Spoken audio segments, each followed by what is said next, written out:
এই দুটো ছবি চাইলেই রিলেট করা যায় খুব সহজে। এভাবে আউট হয়ে লিটন দাস বুঝিয়ে দিচ্ছেন এই মুহূর্তে সত্যিই তিনি জাতীয় দলের বোঝা। বিপরীতে সেই জায়গা দখল করতে সৌম্য সরকারের একাগ্রচিত্তে অনুশীলন।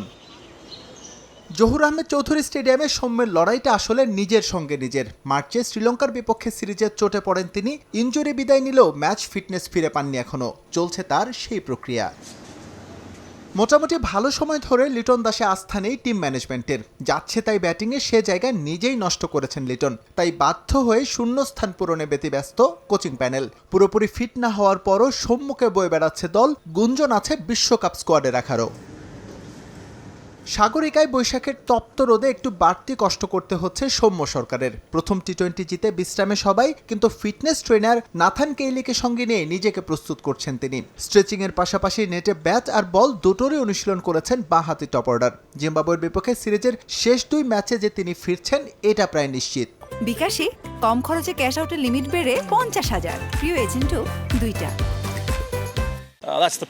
আমাদের একটি পরিকল্পনা আছে। এই 5 ম্যাচ সিরিজের যে কোনো ম্যাচে সে খেলতে পারে। এই মুহূর্তে সে পুনর্বাসন প্রক্রিয়ার মধ্যে আছে। সামনের সপ্তাহ নাগাদ আমরা সিদ্ধান্ত নিতে পারবো।